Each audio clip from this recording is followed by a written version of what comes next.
Друзья, всем привет! Добро пожаловать на мой канал Plants World. Сегодня с вами будем исследовать новое для спатифилма средство. Я очень давно показывал это средство для замиокулькаса. В этом случае оно просто стало незаменимым для этого растения. В моем случае у меня была буквально одна веточка замиокулькаса. Кто хочет, посмотрите видео, ссылку оставлю в описании. После этого можете посмотреть. Была буквально одна веточка, и из этого веточки после добавления этого средства начали появляться очень много веток. Сейчас у меня огромное растение, по сравнению, по крайней мере, с чем, что было точно. В общем, сегодня мы будем с вами это средство использовать для спатифилума уже.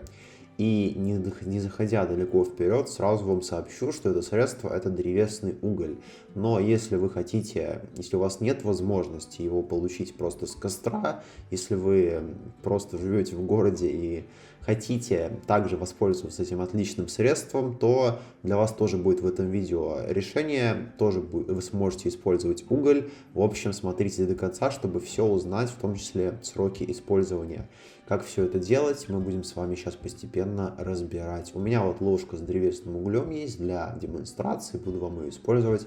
Вообще можно будет использовать в дальнейшем большее, конечно, количество может понадобиться, смотря как вы захотите еще применять это средство, но суть в том, что это все для демонстрации сегодня будет. Сначала давайте разберемся, в чем же такая большая ценность угля для спатифилума в сегодняшнем конкретном случае. Кстати, использовать и для орхидей будет можно, и для антуриумов, и для, конечно, замиокулькаса. Это в первую очередь, я бы сказал, потому что на этом растении я это средство и открыл, можно так сказать. В общем, суть в том, что уголь очень хорошо впитывает излишки воды. Это первое его свойство. Оно не сказал бы, что главное в случае со спатифилумом. В случае со спатифилумом более важно то, какие вещества у нас содержатся в угле. Это очень полезные для этого растения элементы, которые оно отлично впитывает и может использовать для хорошего быстрого роста, появления новых листьев, появления новых цветочных бутонов и продолжения цветения, если растение у вас уже цветет. Потому что многие замечают, что растение может буквально за неделю появиться новые цветки, могут быстренько высохнуть и отцвести. Так что этого мы, конечно, не хотим, ведь цветы могут быть, один цветок может быть очень долго, несколько месяцев. Возможно, месяц как минимум уж точно может простоять цветок, а часто это происходит и дольше. Это также от состояния растения зависит и от правильности ухода за растением. Если мы ухаживаем за ним хорошо, оно у нас дольше сохраняет свои цветы и выпускает, конечно, больше новых. Цветов у нас больше они красивее по размеру, выглядит все это гораздо симпатичнее. Также, конечно, можно сказать и про листья. Выпускаются также гораздо больше листочков, и со временем появляется острая необходимость в том, чтобы рассаживать растения в несколько горшков или сажать в более большое. Это, кстати, критически важно, друзья. Если вы видите, что растение ваше плохо себя чувствует, вроде бы уход хороший, но плохо себя чувствует, обязательно его посадите в горшок побольше. Это точно вам поможет в этом случае, если у вас действительно все хорошо с уходом. Давайте конкретнее перечислим, что же такого полезного содержит древесный уголь. По сути, это у нас чистый углерод, древесный уголь. Он обладает пористой такой структурой, благодаря чему он впитывает излишки воды, как я уже говорил, и предотвращает закисание почвы, предотвращает развитие гнилостных процессов, развитие грибков всяких. Это, кстати, очень вполне, можно сказать, актуально для спатифилума, потому что у меня не раз у самого появлялась такая белый налет на почве, такая своего рода плесень, и это очень такое неприятное явление, оно не критическое, но его быть не должно, и уголь здесь от этого также предохраняет.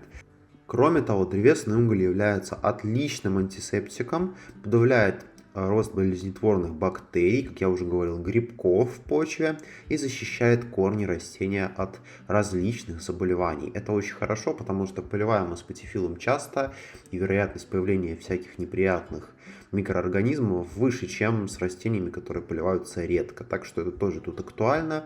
И, конечно, уголь улучшает структуру почвы, делает ее более воздухопроницаемой, рыхлой. И в итоге корни растения развиваются лучше, растение быстро растет и отлично себя чувствует. И давайте покажу вам первый способ, который я буду сегодня в видео показывать. Их всего 3. И первый из них это просто вот так вот, как я сейчас покажу, измельчить уголь до максимально возможного состояния. Можно в блендере даже, можно, если позволяют условия, можно просто пораздавливать любым доступным путем и посыпать просто сверху почву в качестве мульчи. То есть уголь будет у нас просто верхним слоем находиться в грунте. Это самый простой способ, абсолютно особо ничего не требующий. И, кстати, для тех, у кого нет возможности достать древесный уголь, натуральный, настоящий, не стоит покупать его в пачках для гриля, лучше всего взять натуральный из костра, потому что в этих пачках могут быть всякие химикаты, это лучше, если их там нет, можете это выяснить, тоже купить, если вам это удобно. Но суть в том, если у вас нет угля, вы можете просто пойти в аптеку, купить активированный уголь таблетки, и они будут по многим-многим характеристикам очень схожи. По крайней мере, защита от излишней влаги, грибков, все это точно будет в таком же объеме. И, в общем, первый способ заключается в том, что мы посыпаем почву сверху вот таким образом углем. Это не самый эффективный способ, но самый простой. Он хороший, и я сейчас очень мало посыпаю. Я бы это все распределил как минимум по верхнему слою почвы. Можно еще несколько ложек таких вот, как я сейчас показал, на такое растение сверху добавить в этом случае. Но есть ведь и другие способы. При пересадке растения это, конечно, сейчас не всем подойдет, но если вы собираетесь пересаживать, то это как раз самое время, чтобы добавить туда древесный уголь. Смешайте его в пропорции примерно 1 к 5, то есть 1 угля к 5 остальных компонентов вашего грунта. И это обеспечит хороший дренаж и защиту от гнили внутри, прямо внутри грунта. Для корней это будет очень полезно, очень хорошо. Есть еще один способ, третий. Он как подкормка, как такая прям конкретная подкормка. Его здесь необходимо уже измельчить уголь максимально в порошок и добавить его в воду для полива из расчета примерно 1 чайная ложка на литр воды. То есть вот чайную ложку, как я вам показывал, только мы ее не посыпаем сверху, а сильно измельчаем и добавляем, размешиваем в воде. Несколько часов даем настояться этому раствору и поливаем потом растение. Настояться нужно обязательно, чтобы вода получила больше питательных элементов из угля, потому что уголь сам по себе просто частички осядут сверху почвы, если вы будете поливать, а вода пойдет внутрь уже. И тогда будет эффективнее наша подкормка. Друзья, очень важна ваша поддержка. Пожалуйста, поделитесь этим видео с друзьями, так больше людей смогут использовать это средство, и больше растений будут красивыми, цветущими и здоровыми. Увидимся совсем скоро, оценивайте это видео, это тоже очень важно в период блокировки YouTube, и увидимся совсем скоро. Всем пока!